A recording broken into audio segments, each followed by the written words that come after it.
Hi guys, good morning. Happy Wednesday morning here in the Bulacan. At thank you Lord sa panibagong buhay. Thank you Lord sa gabay at sa pag-iingat na gagawin mo sa amin sa araw na ito. At ikaw na pong bahala sa amin lahat, Panginoon. I love you Lord at thank you Lord. Sa umagang ito, wala po muna akong cooking vlog at wala muna tayong chika-chika. Ang pag-uusapan po natin, yung pag-issue po ng ICC ng warrant of arrest kay Tatay Digong upang dalhin po ito sa Hague, Netherlands at doon lilitisin. Sad to say na dayuhan pa ang lilitis sa ating mahal na Pangulo.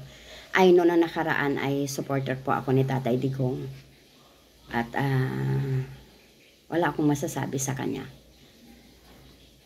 Ang tanging pakiusap ko lang sana na anuman pong issue at gulo ang nangyari ngayon sa ating bayan.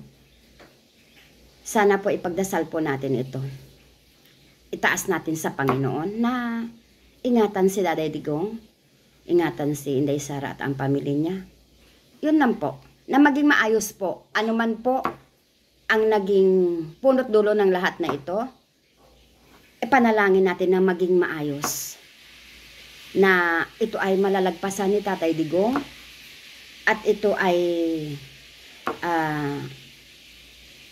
harapin kung ano ang naging pagkakamali at ano po yung dahilan ng lahat na ito na bakit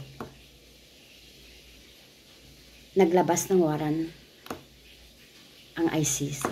I know na sad to say din na kapwa Pilipino ay pinayagan natin na madala sa ibang bansa para dayuhan pa ang maglitis. Na sana mahal na Presidente Bongbong Marcos, may magagawa po kayo para tutulan ang pagdala kay Tatay Digong sa ibang bansa. I know na naging cause ng lahat na ito para sa akin sa drugs. The way back of 2019, kung kayo natatandaan nyo noon yung maraming namatay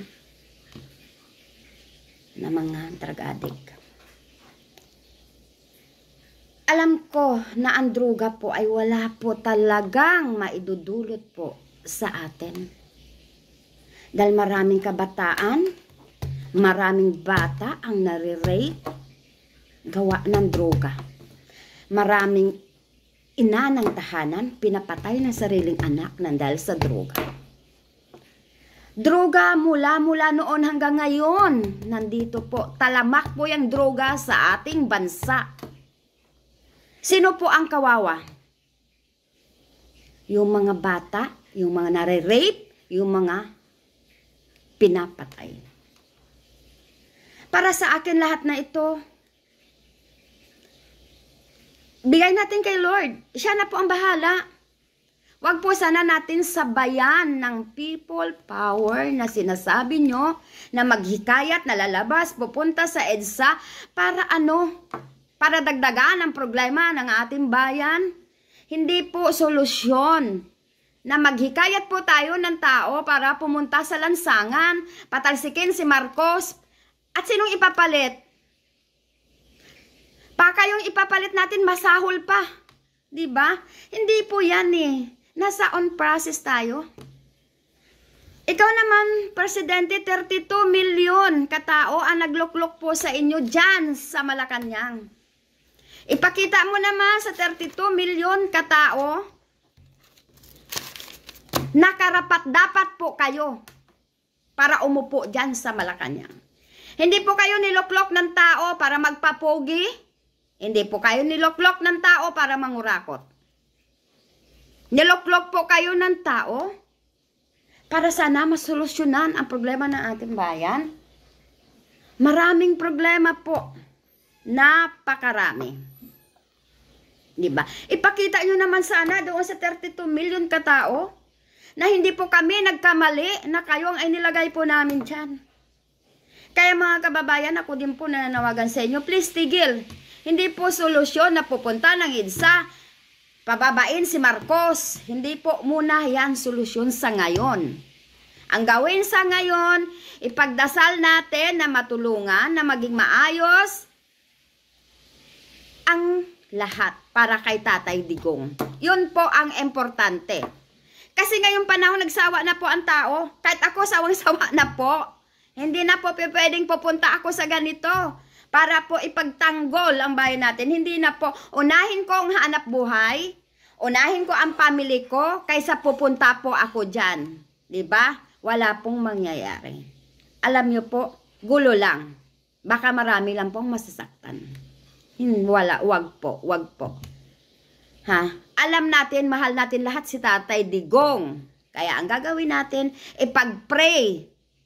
Pag-pray natin na ano ang problema ngayon, ano ang nangyari ngayon, maging maayos po. Sama-sama po tayong magdasal sa Diyos. Yun po ang pinaka-importante. Sama-sama.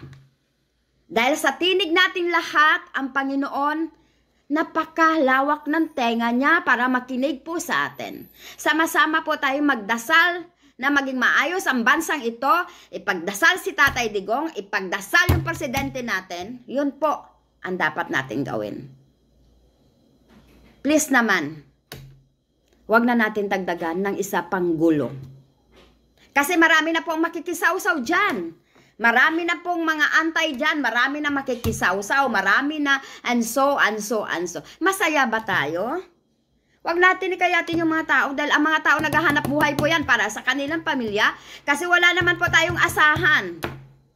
Tayo ang magdadala ng pamilya natin. Maghanap buhay tayo para kumain ng pamilya natin dahil wala po tayong ibang aasahan.